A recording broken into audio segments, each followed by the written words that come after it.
ലേണേഴ്സിൻ്റെ online tutor പ്രോഗ്രാമിലേക്ക് എല്ലാവർക്കും സ്വാഗതം. നമ്മൾ ഇന്ന് ഇവിടെ ഡിസ്കസ് ചെയ്യുന്നത് ഫസ്റ്റ് ഇയർ കെമിസ്ട്രിയിലെ 3rd chapter classification of elements and periodicity in properties. ഈ ചാപ്റ്ററിന് 3 ഭാഗങ്ങളായി തരംതിരിക്കാം. അതിലൊന്ന് historical development of the periodic table, 2 features of modern periodic table, and 3rd one trends in modern periodic table. ആദ്യം ഒന്നാം പാർട്ടായ historical development of periodic table. നമുക്കറിയാം, periodic table എന്ന് പറയുന്നത് എലമെൻറ്റുകളെ കൃത്യമായ ഒരു ഓർഡറിൽ അറേഞ്ച് ചെയ്തിരിക്കുന്ന ഒരു ടേബിൾ ആണ്. ആദ്യകാലത്ത് there was no need for a periodic table. കാരണം അന്ന് എലമെൻറ്റുകളുടെ എണ്ണം വളരെ കുറവായിരുന്നു. എന്നാൽ എലമെൻറ്റുകളുടെ എണ്ണം കൂടിക്കൂടി വന്നപ്പോൾ, കണ്ടുപിടുത്തങ്ങൾ ഒരുപാട് എലമെൻറ്റുകൾ നമുക്ക് തന്നപ്പോൾ ഇവയെക്കുറിച്ചുള്ള പഠനം ബുദ്ധിമുട്ടേറിയതായി. To overcome this problem we created periodic table. The first attempt to classify elements was made by Antoine Lavoisier. Antoine Lavoisier classified elements into metals and non-metals, but he failed to classify elements with the property of metals and non-metals, that is metalloids, into particular position. So his classification was a failure. That is, Lavoisier classified elements into metals and non-metals but failed to give space for metalloids. So his classification failed. The second attempt to classify elements was made by Johann Dobereiner, the German scientist. Johann Dobereiner classified elements into triads. He arranged elements in the increasing order of atomic mass and classified elements into a group of 3. This group of 3 elements was called as triads. Example for triad is lithium, sodium, potassium. The mass number or atomic weight of lithium is 7, and that of sodium is 23, and that of potassium is 39. The triads was in the increasing order of atomic mass, and the properties of triads was that it includes 3 elements in the increasing order of atomic mass, and second one is they have similar properties, and the most important one to be noted is that the middle element have atomic weight average of first and last. You see, 7 plus 39 is equal to 46. So 46 by 2 is equal to 23. So the middle element have atomic mass average to first and last. This was known as law of triads. So law of triads, it states that in triads the middle element have atomic mass average to first and last. But Dobereiner failed to classify all elements into triads. The 3rd attempt to classify elements was made by A.E.B. Shahn-Courtois. Shahn-Courtois arranged elements in the increasing order of atomic mass and made a cylindrical periodic table. It is known as periodic helix. But Shahn-Courtois was not able to include all elements in his periodic helix. So, a notable attempt, the fourth one is from John Alexander Newlands. The English scientist John Alexander Newlands arranged elements in the increasing order of atomic mass and found that when elements are arranged in the increasing order of atomic mass, eighth element resembles first element in its properties. This was known as law of octaves. So, the classification of John Alexander Newlands was based on law of octaves. It states that when elements are arranged in the increasing order of atomic mass, the eighth element resembles first element in its properties. A successful classification was this, but the law of octaves was applicable only up to element calcium. Hence, it was also failed. The fifth memorable classification in the periodic table was made by German scientist Lothar Meyer. Lothar Meyer classified elements in the increasing order of atomic mass, and after a thorough study, he plotted physical properties of elements against atomic mass. Physical properties like melting point, boiling point, atomic volume, etc. were plotted against atomic weight.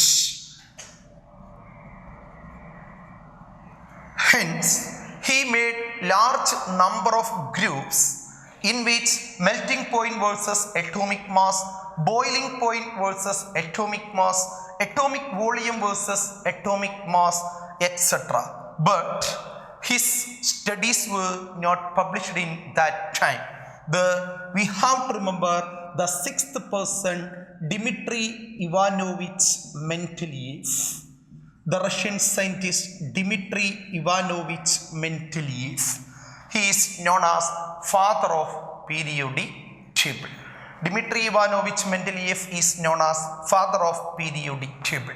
He made periodic table based on periodic law. Periodic law stated by Mendeleev states that physical and chemical properties of elements are periodic functions of their atomic weights. Physical and chemical properties of elements are periodic functions of their atomic weights. Based on this periodic law, Mendeleev arranged elements into columns and rows.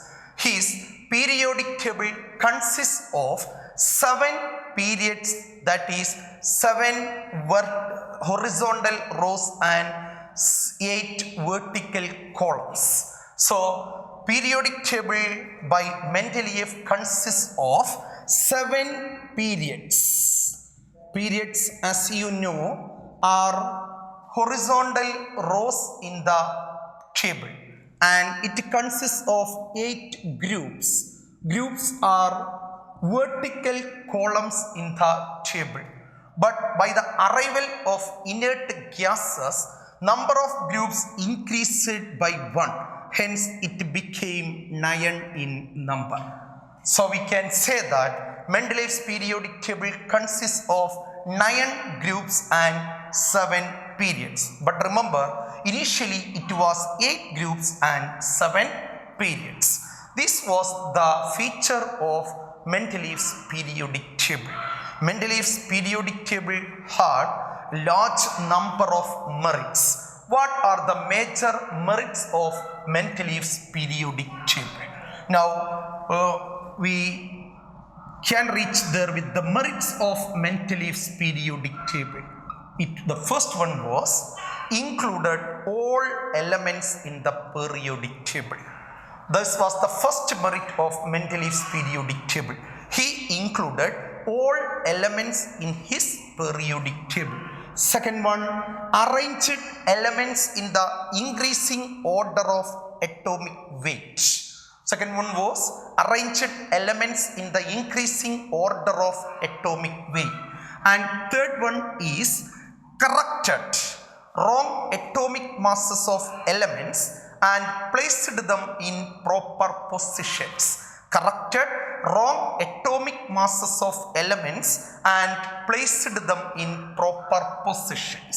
And fourth one was arranged elements into groups and periods. Arranged elements into groups and periods. And the fifth one was arranged elements with similar properties in a group. He arranged elements with similar properties in a group. Now the marvelous one, the next one is gave space for unknown elements. Mendeleev ഒഴിഞ്ഞ് കിടക്കുന്ന സ്ഥലങ്ങൾ തൻ്റെ periodic ടേബിളിൽ ഒഴിച്ചിട്ടു. കണ്ടുപിടിക്കാനുള്ള ഇനി വരാനിരിക്കുന്ന എലമെൻറ്റുകൾക്ക് വേണ്ടി സ്ഥാനം നൽകി.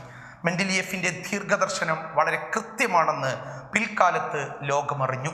മെൻഡലിയേഫ് അന്ന് ഒഴിച്ചിട്ട സ്ഥലങ്ങളിൽ എഴുതി വെച്ച താൽക്കാലിക പേരുകൾ ഏക അലൂമിനിയം,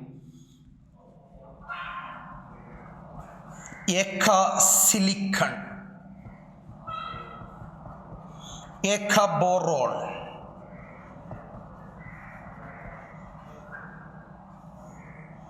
ഏക മാംഗനീസ് എന്നീ എലമെന്റുകൾ പിൽക്കാലത്ത് ലോകം കണ്ടെത്തുക തന്നെ ചെയ്തു. ഏക അലൂമിനിയമാണ് പിൽക്കാലത്ത് ഗാലിയം എന്നറിയപ്പെട്ടത്. ഏക സിലിക്കൺ പിൽക്കാലത്ത് ജർമേനിയം എന്നറിയപ്പെട്ടു. ഏക ബോറോൺ കണ്ടെത്തപ്പെട്ടപ്പോൾ സ്കാൻഡിയം എന്ന പേര് നൽകി.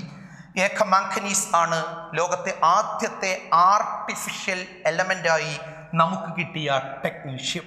അങ്ങനെ മെൻഡലിയേഫിൻ്റെ ദീർഘദർശനം വളരെ കൃത്യമായിരുന്നെന്ന് പിൽക്കാലത്ത് ലോകം അറിയുക തന്നെ ചെയ്തു.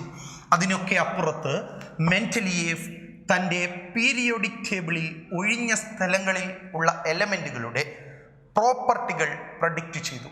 Predicted the properties of unknown elements. All this was the merits of Mendeleev's periodic table. അങ്ങനെ മെൻഡലിയേഫ് പീരിയോഡിക് ടേബിളിൻ്റെ ഫാദർ എന്ന പേരിന് കൃത്യമായി അർഹനായി.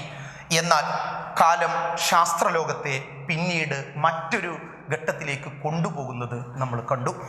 മെൻഡലിയേഫിൽ നിന്ന് പ്രചോദനം ഉൾക്കൊണ്ടുകൊണ്ട് ലോകത്താകമാനം ഒരുപാട് എലമെൻറ്റുകൾ കണ്ടുപിടിക്കപ്പെട്ടു.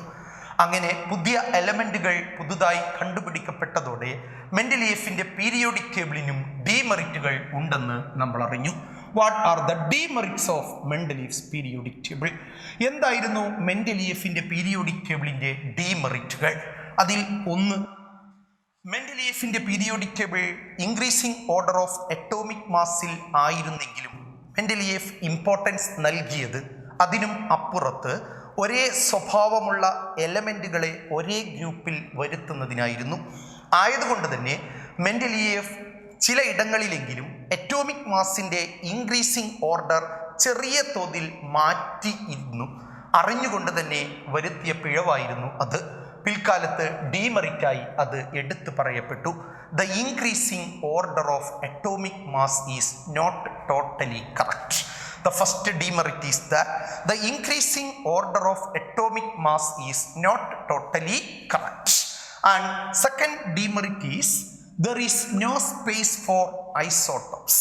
മെൻഡലിയേഫിൻ്റെ കാലഘട്ടത്തിൽ ഐസോട്ടോപ്പുകൾ കണ്ടുപിടിക്കപ്പെട്ടിരുന്നില്ല. മെൻഡലിയേഫിൻ്റെ കാലഘട്ടത്തിൽ കണ്ടുപിടിക്കപ്പെടാത്ത ഐസോട്ടോപ്പുകൾ പിൽക്കാലത്ത് കണ്ടെത്തപ്പെട്ടപ്പോൾ പീരിയോഡിക് ടേബിളിൽ അതിന് സ്പേസ് ഇല്ലായിരുന്നു. സിമിലർലി ലാന്തനോണുകൾക്കും ആക്ടിനോണുകൾക്കും സ്പേസ് നൽകിയില്ല. There is no correct position for lanthanons and ആക്ടിനോൺസ്.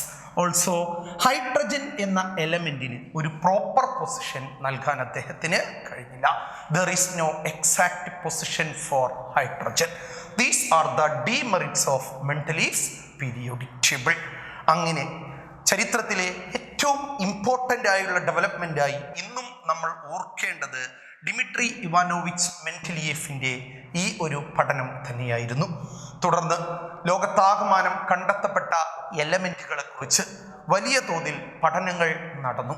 ആ പഠനങ്ങൾക്കൊടുവിൽ 7ാമത്തെ അറ്റംപ്റ്റ് നമ്മൾ ഓർക്കുന്നു. Henry Moseley, the British scientist, X ray ഉപയോഗിച്ച് എലമെൻറ്റുകളുടെ പ്രോപ്പർട്ടികൾ പഠിച്ച മോസ്ലി എക്സ്റേ സ്പെക്ട്ര സ്റ്റഡീസിൽ നിന്ന് വളരെ കൃത്യമായി ഒരു കാര്യം മനസ്സിലാക്കി. എലമെൻറ്റുകളുടെ പ്രോപ്പർട്ടികൾ ആശ്രയിക്കുന്നത് അവയുടെ അറ്റോമിക് മാസിനെ അല്ല, മറിച്ച് അറ്റോമിക് നമ്പറിനെയാണ്. അതോടെ മോസ്ലി മെൻഡലിയേഫിൻ്റെ പീരിയോഡിക് ലോ തിരുത്തി എഴുതി. It was then known as modern periodic law. Modern periodic ലോയിൽ അദ്ദേഹം പറഞ്ഞത്, the physical and chemical properties of elements are a periodic function of their atomic numbers. Mendeleev പറഞ്ഞിരുന്നത് physical and chemical properties of elements are a periodic function of their atomic weights എന്നായിരുന്നു. എന്നാൽ Moseley അത് തിരുത്തി.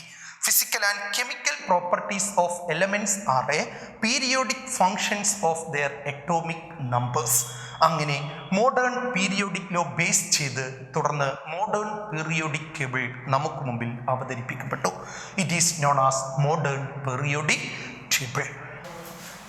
Periodic ടേബിളിൻ്റെ വികാസം 1900-ങ്ങൾക്ക് ശേഷം വളരെ പെട്ടെന്ന് നടക്കുന്നതാണ് ലോകം കണ്ടത്. അതോടെ കണ്ടുപിടിക്കപ്പെടുന്ന എലമെൻറ്റുകളുടെ എണ്ണം നാൾക്കുനാൾ കൂടിക്കൂടി വന്നുകൊണ്ടേയിരുന്നു. വ്യത്യസ്ത രാജ്യങ്ങളിൽ കണ്ടെത്തപ്പെടുന്ന എലമെൻറ്റുകൾക്ക് ഓരോ രാജ്യങ്ങളും അവരുടേതായ പേരുകൾ നൽകി. അറ്റോമിക് നമ്പർ 104 ഉള്ള എലമെൻറ്റിനെ സോവിയറ്റ് യൂണിയൻ, അന്നത്തെ USSR, അതിനെ കുർച്ചാട്ടോവിയം എന്ന് വിളിച്ചപ്പോൾ അന്നത്തെ USA, അമേരിക്കൻ ഐക്യനാടുകൾ, അതിന് റൂദർഫോർഡിയം എന്ന പേര് നൽകി. സ്വാഭാവികമായും ഒരു എലമെൻറ്റിന് തന്നെ വ്യത്യസ്ത പേരുകൾ വരുന്ന പ്രതിസന്ധി വന്നതോടെ IUPAC, international union of pure and applied chemistry, ഇതിന് കൃത്യമായ ഒരു നിർദ്ദേശം നൽകി. അങ്ങനെ naming of elements above atomic number 100 IUPAC സിസ്റ്റത്തിൽ അറ്റോമിക് നമ്പർ ഉപയോഗിച്ച നെയിമിംഗ് ആണ് പിന്നീട് നമ്മൾ കണ്ടത്. ആയതിനായി അറ്റോമിക് നമ്പറിൽ അടങ്ങിയിരിക്കുന്ന സംഖ്യകൾക്ക് കൃത്യമായ പദങ്ങൾ ഉപയോഗിക്കപ്പെട്ടു. 0 നിൽ എന്നറിയപ്പെട്ടു. അത് N എന്ന സിമ്പൽ കൊണ്ട് സൂചിപ്പിക്കപ്പെട്ടു. 1-ന് അൺ എന്നും U എന്ന സിമ്പലും നൽകി. 2 ബൈ എന്നും B എന്ന സിമ്പലും, 3-ക്ക് ട്രൈ എന്നും T എന്ന സിമ്പലും, 4-ന് ക്വാഡ് എന്നും Q എന്ന സിമ്പലും, 5-ന് പെൻഡ് എന്നും P എന്ന സിമ്പലും, 6-ന് ഹെക്സ് എന്നും H എന്ന സിമ്പലും, 7-ന് സെപ്റ്റ് എന്നും S എന്ന സിമ്പലും, 8-ന് ഒക്ട് എന്നും O എന്ന സിമ്പലും, 9-ന് N എന്നും E എന്ന സിമ്പലും നൽകപ്പെട്ടു. തുടർന്ന് എലമെൻറ്റുകൾക്ക് പേരിടുന്നതിന് ഈ പദങ്ങൾ യൂസ് ചെയ്തു. എക്സാമ്പിൾ, അറ്റോമിക് നമ്പർ 114 എന്ന എലമെൻറ്റിന് പേര് നൽകപ്പെട്ടു 1-ന് അൺ, again 1, so un again, and 4 is quad, hence quad, and finally IUM. The name for the element with atomic number 114 is unquadium. Its symbol is UUQ. The symbol obtained from U and Q. So this was the IUPAC system of naming.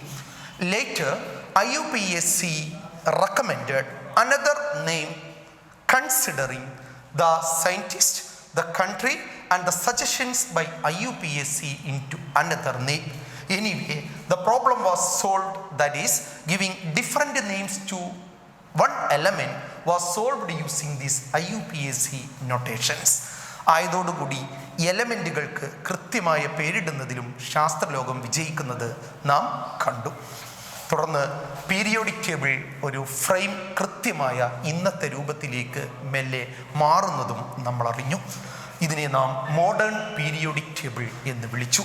നമുക്കറിയാം modern periodic ടേബിളിൽ mostly വിഭാവനം ചെയ്ത് തുടർന്ന് കാലഘട്ടങ്ങളെ കൊണ്ട് മാറ്റങ്ങൾക്ക് വിധേയമായി ഇന്ന് നമുക്ക് മുമ്പിലുള്ള periodic table, it is so called long form of the periodic table. ഇനി എത്ര എലമെൻറ്റുകൾ കണ്ടുപിടിക്കപ്പെട്ടാലും അതിനെ ഉൾക്കൊള്ളുന്ന തരത്തിലാണ് മോഡേൺ പീരിയോഡിക് ടേബിൾ നിർമ്മിക്കപ്പെട്ടിട്ടുള്ളത്. ഇതിനെ long form of the periodic table എന്നാണ് വിളിക്കുന്നത്. ഈ മോഡേൺ പീരിയോഡിക് ടേബിളിൽ 18 ഗ്രൂപ്പ്സ് 18 ഗ്രൂപ്പുകളാണ് ഉള്ളത്.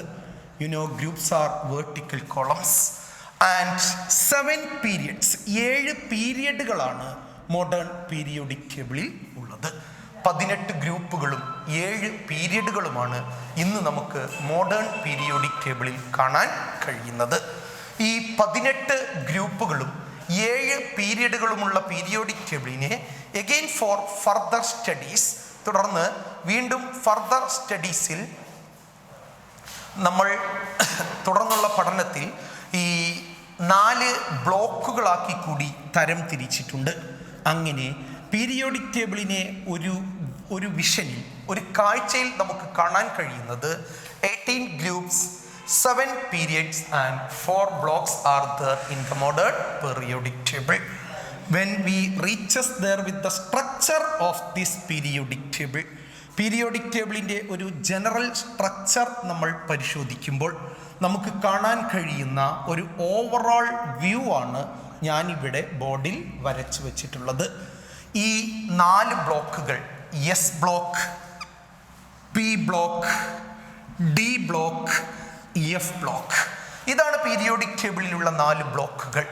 ഇവിടെയാണ് നിങ്ങൾക്ക് പരിശോധനയിൽ കാണാൻ കഴിയുന്നത് 7 പീരിയഡുകളാണ് പീരിയോഡിക് ടേബിളിൽ ഉള്ളത്. First period, second period, third period, fourth period, sixth period and seventh period. 1, 2, 3, 4, 5, 6 and finally 1 more period. ഇങ്ങനെ ആകെ 7 പീരിയഡുകളാണ് ഇന്ന് മോഡേൺ പീരിയോഡിക് ടേബിളിൽ കാണുന്നത്. കുത്തനെയുള്ള 18 ഗ്രൂപ്പുകൾ. ഈ 18 ഗ്രൂപ്പുകളിൽ ഫസ്റ്റ് ഗ്രൂപ്പ്, ഒന്നാം ഗ്രൂപ്പിനെ നാം ആൽക്കലി മെറ്റൽസ് എന്ന് വിളിക്കും. First group is so called alkali metals.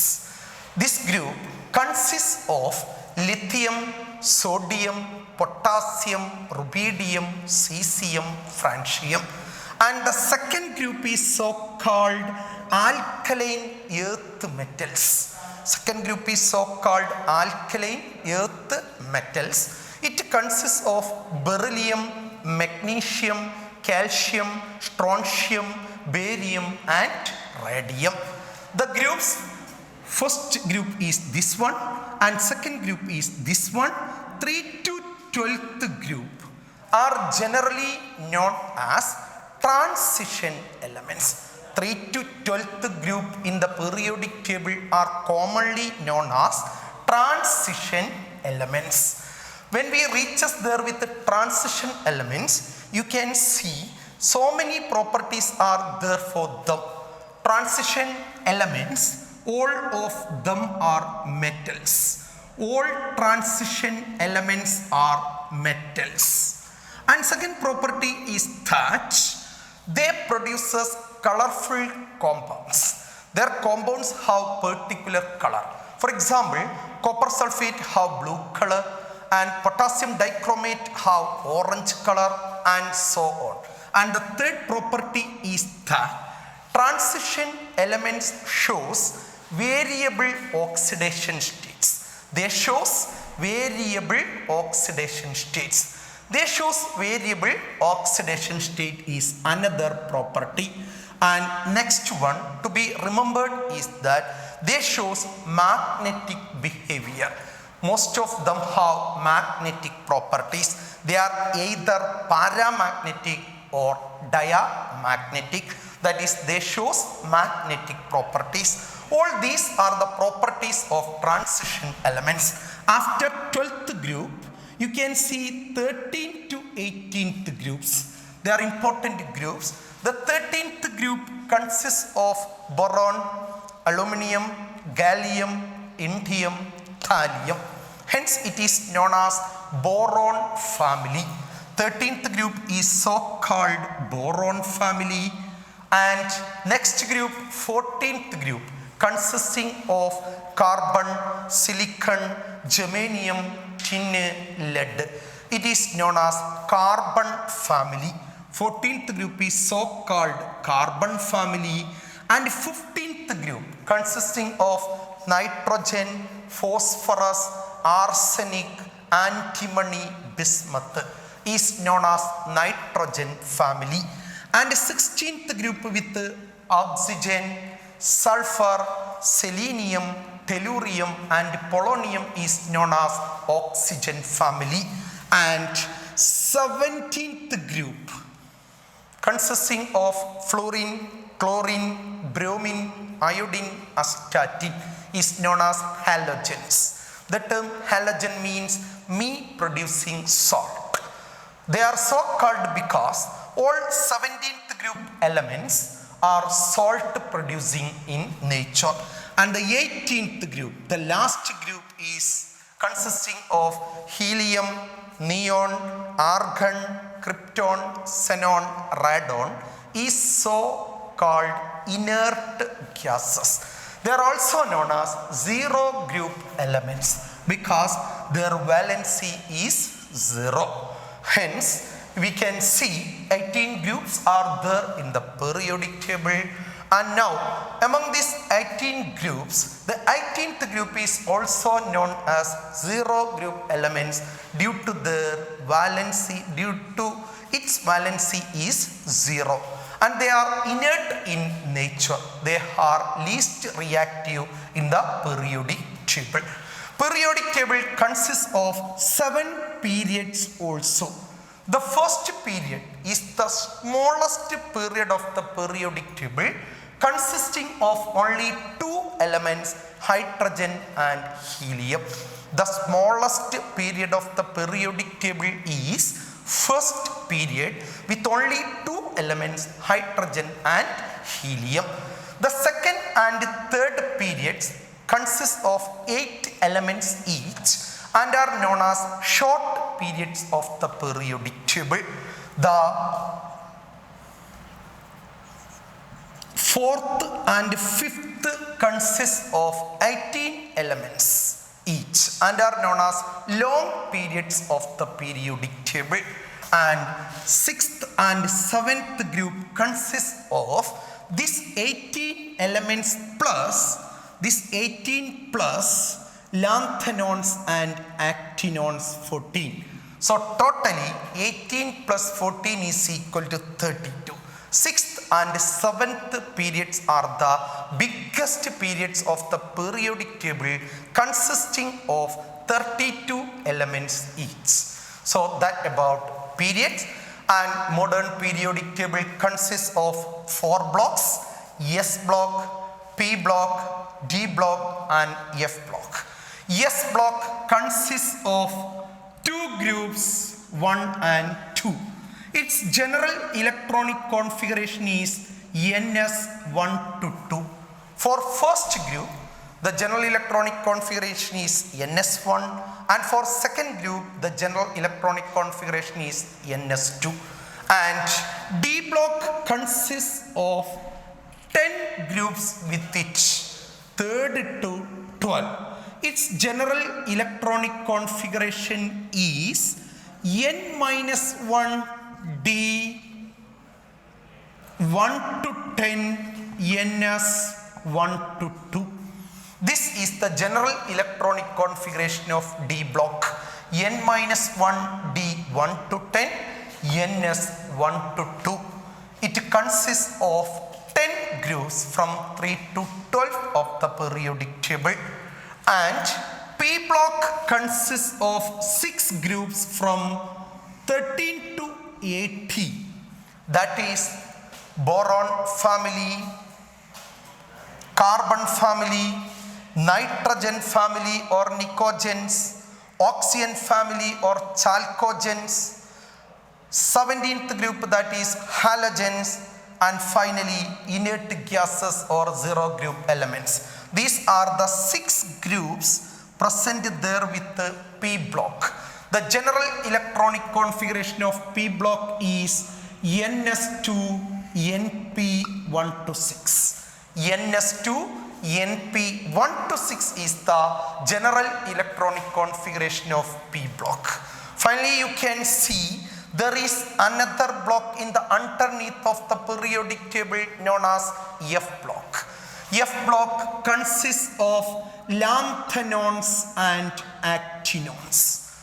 Lanthanons are 14 elements coming after lanthanum in the 6th period of the periodic table, and actinons are 14 elements coming after actinium in the 7th period of the periodic table. Both these lanthanons and actinons are the elements that belongs to F block. Lanthanons and actinons are generally rare in nature. Remember, S block and P block are the general group elements and are known as representative elements. Including S block and P block in the modern periodic table, we calls them representative elements. And the another one we have to remember is that up to uranium with the atomic number 92, most of them are naturally occurring. But after uranium, most of them are artificial. They are artificial elements that is made in the laboratory by the scientists. Up to uranium, most of the elements are occurring there in nature. The first artificial element is technetium. Technetium is the first artificial element of the periodic table. That's all about the features of modern periodic table. ഇനി നമ്മൾക്ക് ചർച്ച ചെയ്യാനുള്ളത് നമ്മുടെ ചാപ്റ്ററിൻ്റെ 3rd പാർട്ടാണ്, trends in the periodic table.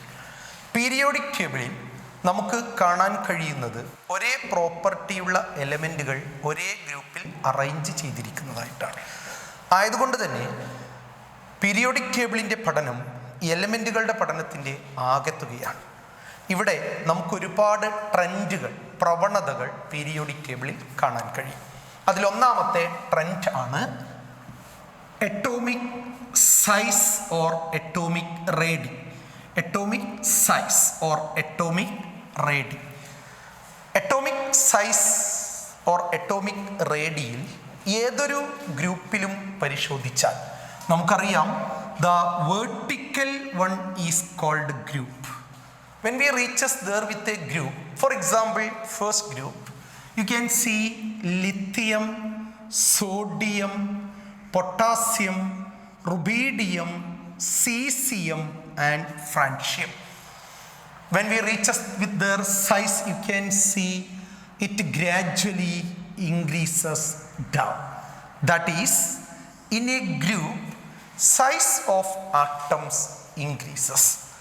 But from left to right in a period, as you know, the second period of the periodic table, the most important period, consists of lithium, beryllium, boron, carbon, nitrogen, oxygen, fluorine and neon.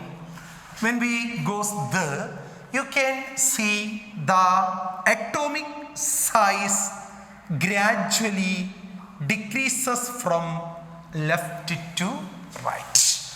So the trend in atomic size in a group, down in a group atomic size increases, and from left to right in a period atomic size decreases.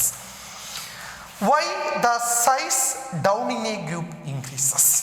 It is because when we goes there with the atomic number, for lithium is 3 and for sodium it is 11 and for potassium it is 19. So its electronic configuration is 2,1 and for sodium it is 2,8,1 and for potassium it is 2,8,8,1. You can see number of shells increases down the group. When number of shells increases, atomic size also increases.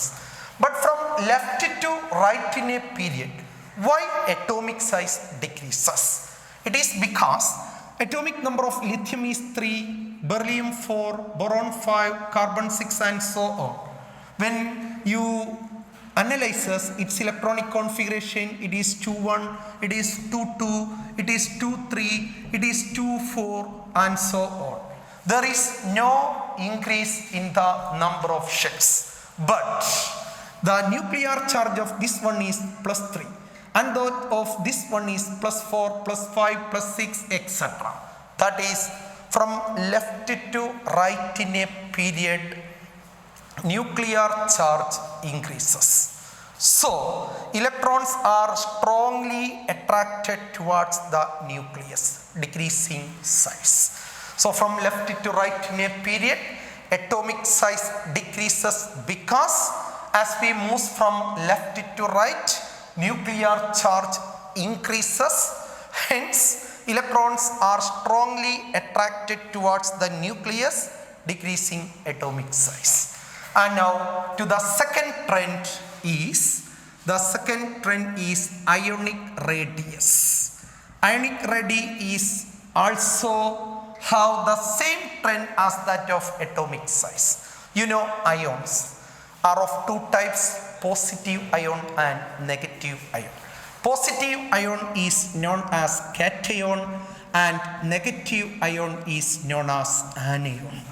Positive ion is known as cation and negative ion is known as anion. Two types of ions are there.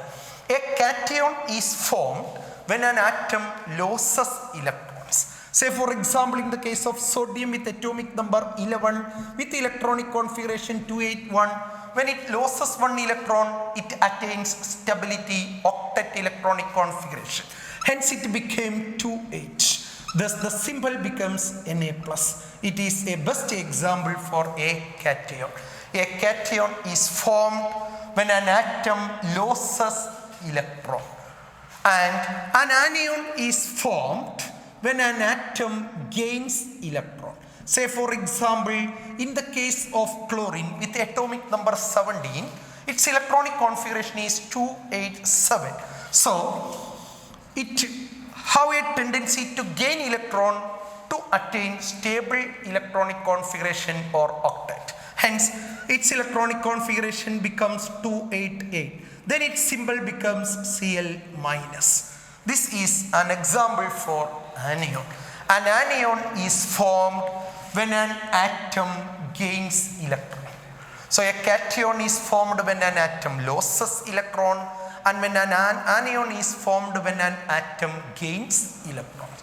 The first thing we have to remember is that a cation will always be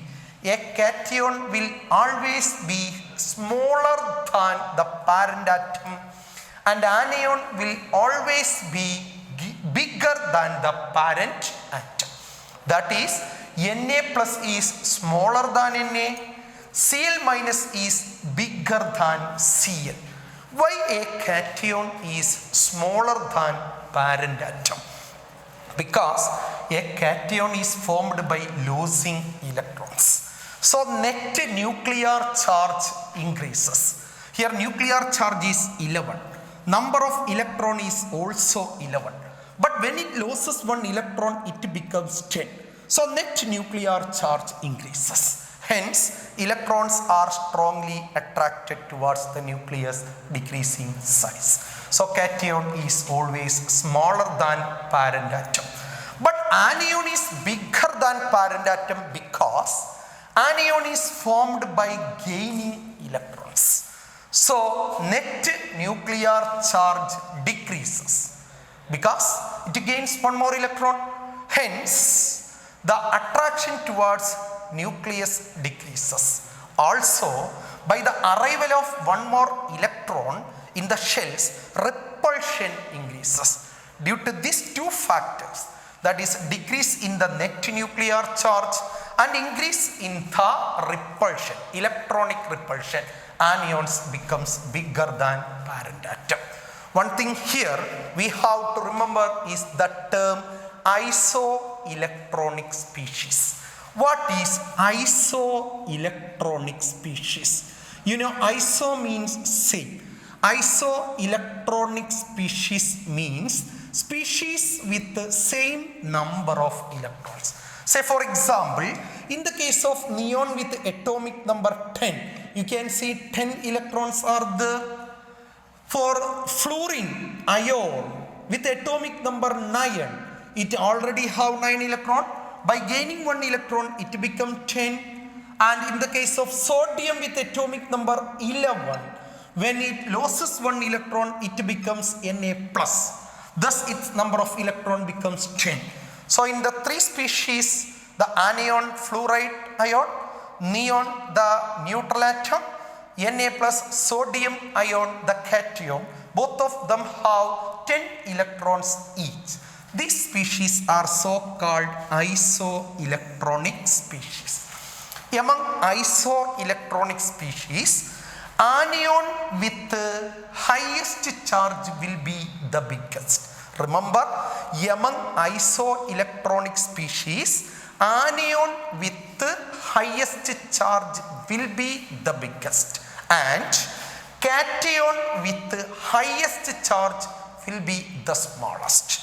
So among these 3, you can see F minus is the biggest, then it is bigger than neon, but Na plus is smaller than neon.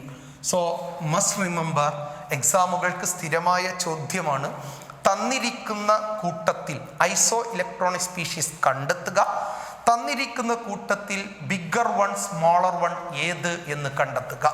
The terms must be remembered. Anion with the biggest charge or highest charge will be the biggest, and cation with the highest charge will be the smallest. That's all about that one, isoelectronic species. Now to third trend in the periodic table we have to remember is ionization enthalpy. A very important term, ionization enthalpy, simply indicated as IE. Simply it is indicated as IE, ionization enthalpy. What is it? Energy required to remove an electron from the outermost shell of an atom in its gaseous state. This is ionization enthalpy. Its unit is kilojoule per mole. Ionization enthalpy is expressed by the term kilojoule per mole. Once again, it may also be defined as the energy required to remove an electron, energy required to remove most loosely bonded electron from a neutral gaseous atom. It is called ionization enthalpy. Remember, so many factors are there that affects ionization enthalpy. The major factors that affects ionization enthalpy are, first one is atomic size. When atomic size increases, ionization enthalpy decreases. When atomic size increases, ionization enthalpy decreases. So in a group, you know, down the group atomic size increases. So what happens to ionization enthalpy? As atomic size increases, ionization enthalpy decreases. So down in a group, ionization enthalpy decreases. And in a period, what about the trend? In a period, we know atomic size from left to right decreases. So ionization enthalpy increases. From left to right in a period, ionization enthalpy increases due to a decrease in atomic size. Now to second one, the second factor that affects ionization enthalpy is stability. When stability increases, ionization enthalpy also increases. When stability increases, ionization enthalpy also increases. This is the reason why inert gases have very high ionization enthalpy. inert gases or zero group elements, 18th group elements, have very high ionization enthalpy. The reason is their stability. Similarly, we know that an atom attains stability when its outermost subshell is completely filled, then attains stability when the outermost subshell is half filled. So here we must remember nitrogen with atomic number 7 having subshell electronic configuration 1s2, 2s2, 2p3. Its outermost subshell P have ability to include 6 electrons, but here only 3 electrons are there, that is it is half filled, that is it is stable. So nitrogen have higher ionization enthalpy. So stability is a major factor that affects ionization enthalpy. Here we must remember when we reaches there with the second period elements. Second period elements once again lithium, beryllium, boron, carbon, nitrogen, oxygen, fluorine, neon. When we goes there with the nitrogen and oxygen with atomic number 7 and 8. We know in a period size decreases, ionization enthalpy increases. So oxygen must have higher ionization enthalpy than nitrogen. But in actual practice we can see nitrogen have higher ionization enthalpy than oxygen. It is because nitrogen having subshell electronic configuration 1s2, 2s2, 2p3 half filled. But oxygen have 1s2, 2s2, 2p4. It is not half filled, not completely filled. So it is not stable. When compared to oxygen, nitrogen is stable. So nitrogen have higher ionization enthalpy, although it is bigger than oxygen. So ഒരുപാട് പരീക്ഷകൾക്ക് കൃത്യമായി ചോദിച്ചു കൊണ്ടിരിക്കുന്ന ചോദ്യമാണ്, കളയരുത്. നൈട്രജന് ഓക്സിജനേക്കാൾ വലുതാണെങ്കിലും ionisation enthalpy എന്തേ കൂടുതൽ ഉള്ളത്? ആയതിന് ഉത്തരമാണ് സ്റ്റെബിലിറ്റിയുമായി ബന്ധപ്പെട്ട് നിങ്ങൾ നൽകേണ്ടത്. Third factor that affects ionisation enthalpy is nuclear charge. ന്യൂക്ലിയസിൻ്റെ ചാർജ് കൂടുമ്പോൾ സ്വാഭാവികമായിട്ടും ഇലക്ട്രോണുകൾ ശക്തിയായി ന്യൂക്ലിയസിലേക്ക് ആകർഷിക്കപ്പെടും, അയണൈസേഷൻ എൻതാൽപ്പി കൂടും. So third factor that affects ionization enthalpy is nuclear charge. When nuclear charge increases, ionization enthalpy also increases. The fourth factor that affects ionization enthalpy is, the fourth one is penetration. What it means? Penetration. You know, 4 subshells are there, S, P, D, F. S always shows higher penetration than P, which shows higher than D, which shows higher than F. So, ഒരു ഷെല്ലിൽ നിന്ന് എസ്സിലെ ഇലക്ട്രോണുകളെ നമുക്ക് നീക്കം ചെയ്യണമെങ്കിൽ ന്യൂക്ലിയസിലേക്കുള്ള ആകർഷണം കൂടുതലായതുകൊണ്ട് കൂടുതൽ energy ചെലവഴിക്കേണ്ടി വരും. അതുകൊണ്ട് എസ്സിലുള്ള ഇലക്ട്രോണുകൾക്ക് അതേ ഷെല്ലിലുള്ള പിയേക്കാൾ, അതിന് അതേ ഷെല്ലിലുള്ള ഡിയേക്കാൾ, ആയതിന് അതേ ഷെല്ലിലുള്ള എഫിനേക്കാൾ പൊതുവെ അയണൈസേഷൻ എനർജി കൂടുതൽ പ്രയോഗിക്കേണ്ടി വരും. ഇതാണ് 4ാമത്തെ ഫാക്ടർ. 5ാമത്തെ ഫാക്ടറാണ് സ്ക്രീനിങ് ഇഫക്റ്റ്. പ്രധാനമാണ് screening effect, also known as shielding effect. Screening ഇഫക്റ്റിനെ നാം വിളിക്കുന്ന മറ്റൊരു പേരാണ് ഷീൽഡിംഗ് ഇഫക്റ്റ്. എന്താണത്? ന്യൂക്ലിയസിലേക്ക് പോസിറ്റീവ് ചാർജുള്ള ന്യൂക്ലിയസിന് ചുറ്റും ഉള്ള ഇലക്ട്രോണുകൾ, ഇതിൽ ഏറ്റവും പുറത്തുള്ള ഇലക്ട്രോണുകൾക്ക് അതിനിടയിലുള്ള ഇലക്ട്രോണുകൾ ഉണ്ടാക്കുന്ന തടസ്സം, ന്യൂക്ലിയസിലേക്കുള്ള ആകർഷണത്തിന് ഔട്ടർ ഇലക്ട്രോണുകൾക്ക് ഇടയിലുള്ള ഇലക്ട്രോണുകൾ ഉണ്ടാക്കുന്ന തടസ്സമാണ് screening effect. The hindrance produced by the intervening electrons is referred as screening effect. The hindrance produced by intervening electrons are referred as screening or shielding effect. When screening effect increases, ionization enthalpy decreases. When screening effect increases, ionization enthalpy decreases. So these are the major factors that affects ionization enthalpy. ഇന്ന് നമ്മൾ പഠിച്ച മൂന്നാമത്തെ ട്രെൻഡാണ് അത്. നാലാമത്തെ ട്രെൻഡായി നമ്മുടെ ഓർമ്മയിൽ വേണ്ടത് electron gain enthalpy. പ്രധാനമാണ് ഇലക്ട്രോൺ ഗെയിൻ എൻതാൽപ്പി. എന്താണത്? ഒരു ന്യൂട്രൽ ആറ്റത്തിലേക്ക് ഇലക്ട്രോണിനെ ചേർക്കുമ്പോൾ ഉള്ള ഊർജമാറ്റമാണ് ഇലക്ട്രോൺ ഗെയിൻ എൻതാൽപ്പി കൊണ്ട് ഉദ്ദേശിക്കുന്നത്.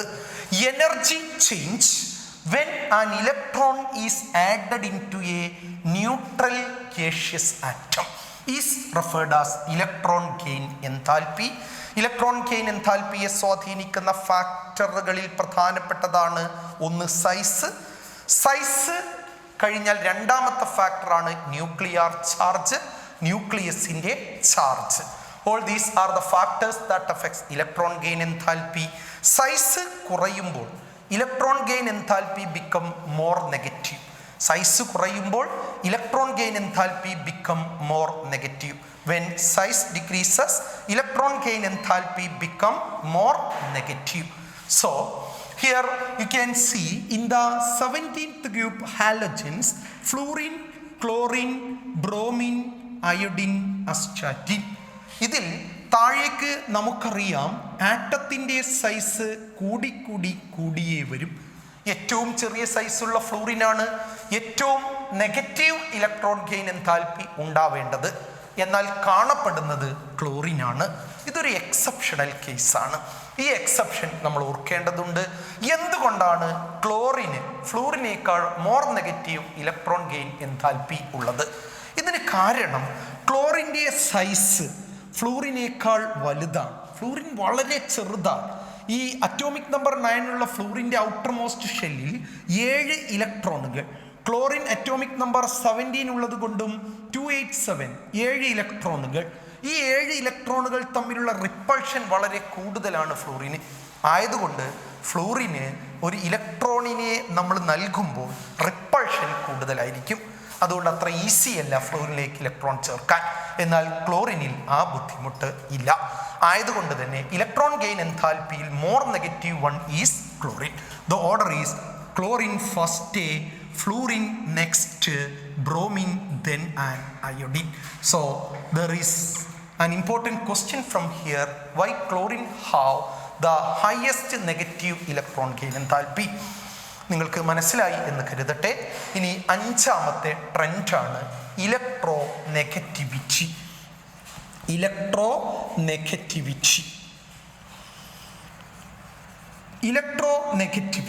എന്താണ് electro negativity? Ability to attract electrons involved in chemical bonding is called electronegativity. Electronegativity is the ability to attract electrons involved in chemical bonding. രാസബന്ധനത്തിൽ ഏർപ്പെട്ടിരിക്കുന്ന ഇലക്ട്രോണുകളെ ആകർഷിക്കാനുള്ള കഴിവ്. ഇലക്ട്രോനെഗറ്റിവിറ്റി അളക്കുന്നതിന് ലോകത്ത് ഇന്ന് 3 സ്കെയിലുകളാണ് നമ്മൾ ഉപയോഗിക്കുന്നത്.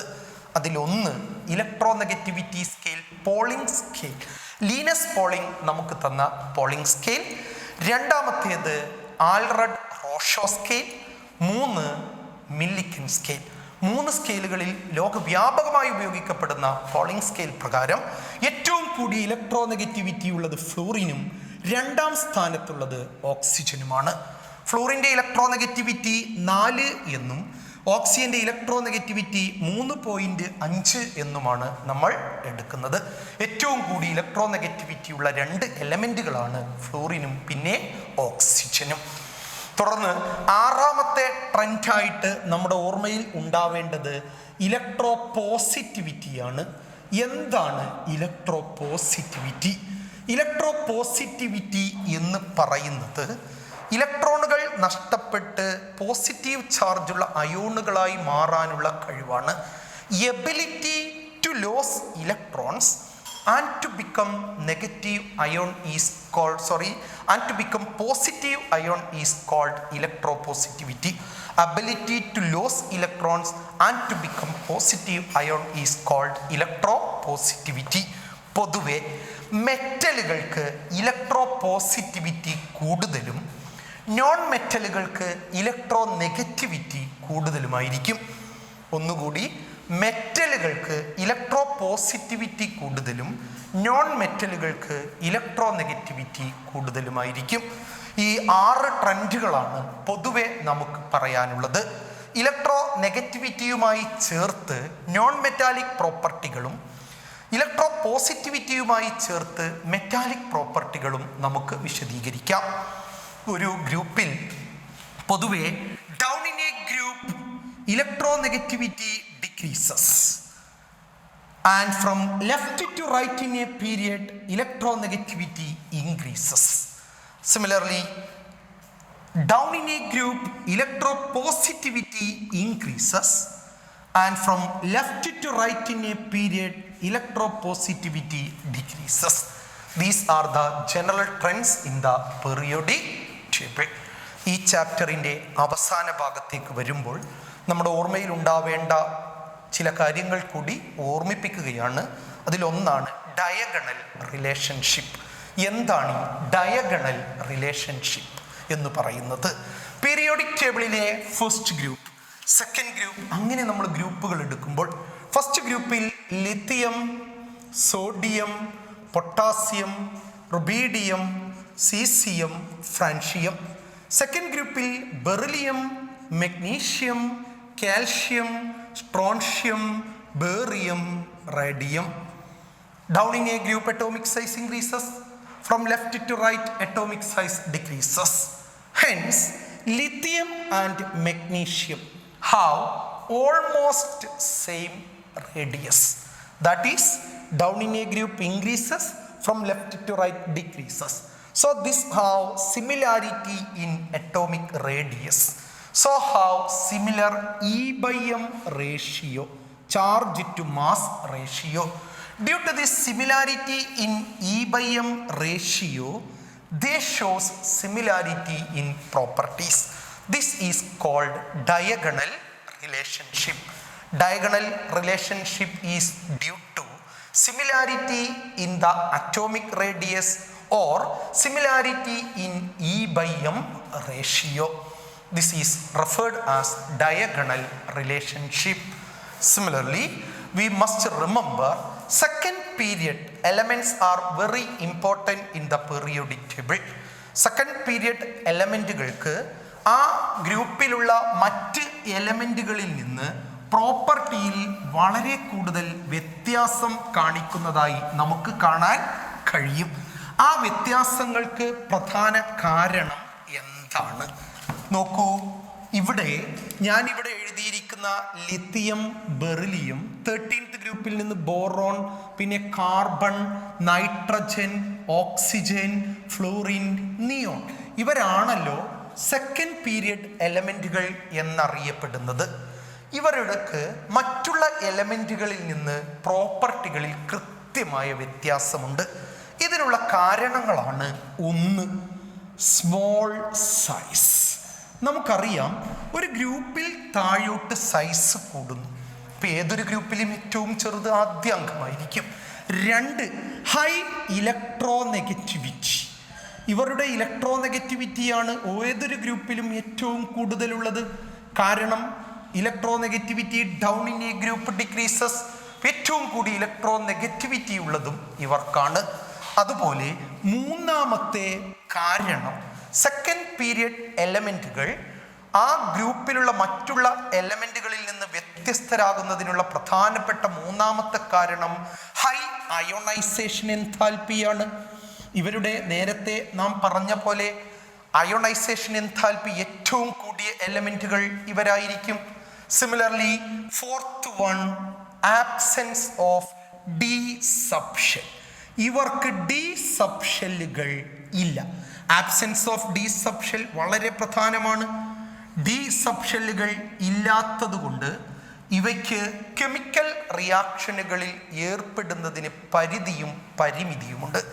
ഈ 4 കാരണങ്ങൾ ഉള്ളത് കൊണ്ട് സെക്കൻഡ് പീരിയഡ് എലമെൻറ്റുകൾ മറ്റുള്ള എലമെൻറ്റുകളിൽ നിന്ന് പ്രോപ്പർട്ടികളിൽ കൃത്യമായ വ്യത്യാസം കാണിക്കുന്നത് നമുക്ക് കാണാൻ കഴിയും. പരീക്ഷയ്ക്ക് വളരെ കൂടുതൽ തവണ എടുത്ത് ചോദിച്ചിട്ടുണ്ട്. ഏതൊരു ഗ്രൂപ്പിലെയും ആദ്യ എലമെൻ്റ് എന്തുകൊണ്ടാണ് മറ്റുള്ളവരിൽ നിന്ന് വ്യത്യസ്തരാകുന്നത്? നിങ്ങൾ അക്കാര്യത്തിൽ ശ്രദ്ധിക്കണം എന്ന് ഓർമ്മിപ്പിക്കുമ്പോൾ പീരിയോഡിക് ടേബിളിൻ്റെ പഠനം സമഗ്രമാവണം. എങ്കിൽ മാത്രമേ കെമിസ്ട്രിയിൽ നമുക്ക് വളരെ കൃത്യമായിട്ടുള്ള മൈലേജ് ലഭിക്കൂ. ഇവിടെയാണ് പീരിയോഡിക് ടേബിളിൻ്റെ ആദ്യ ഭാഗത്ത് നേരത്തെ നാം വരച്ച് കാണിച്ച പീരിയോഡിക് ടേബിളിൻ്റെ എസ് ബ്ലോക്ക്, അതുപോലെ തന്നെ ഡി ബ്ലോക്ക്, തുടർന്ന് പി ബ്ലോക്ക്, താഴെ ലാന്തനോണുകളും ആക്ടിനോണുകളുമുള്ള എഫ് ബ്ലോക്ക്. ഇവിടെ നമ്മൾ അറിയേണ്ടത് എസ് ബ്ലോക്കിലും ഡി ബ്ലോക്കിലും എഫ് ബ്ലോക്കിലും ഉള്ളതെല്ലാം തന്നെ മെറ്റലുകളാണ്. മെറ്റലുകളുടെ ഓക്സൈഡുകൾക്ക് ബേസിക് പ്രോപ്പർട്ടിയും, എന്നാൽ പി ബ്ലോക്കിൻ്റെ ഈ ഭാഗത്തുള്ള നോൺ മെറ്റലുകളാണ്. ഇവരുടെ ഓക്സൈഡുകൾക്ക് പൊതുവെ അസിഡിക് പ്രോപ്പർട്ടികളുമാണ് ഉണ്ടാവുക.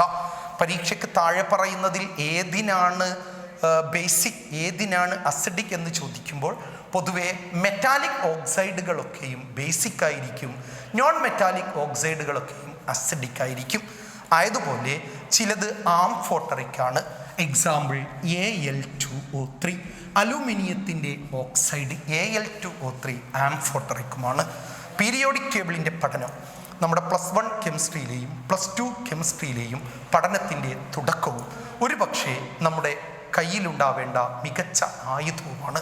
അതുകൊണ്ട് periodic table, classification of elements and periodicity in properties, although it is a simple chapter, we must attain a thorough knowledge in this chapter. ഇത് നമുക്ക് കൃത്യമായ ദിശാബോധം കെമിസ്ട്രി പഠനത്തിൽ നൽകും. അത് നൽകാൻ നിങ്ങളെ സഹായിക്കട്ടെ എന്ന് ആശംസിച്ചുകൊണ്ട് ഞാൻ ഈ ക്ലാസ്സുകൾ തൽക്കാലം ഇന്ന് നമ്മളിവിടെ പ്രസൻറ്റ് ചെയ്ത ഈ ക്ലാസ് അവസാനിപ്പിക്കും.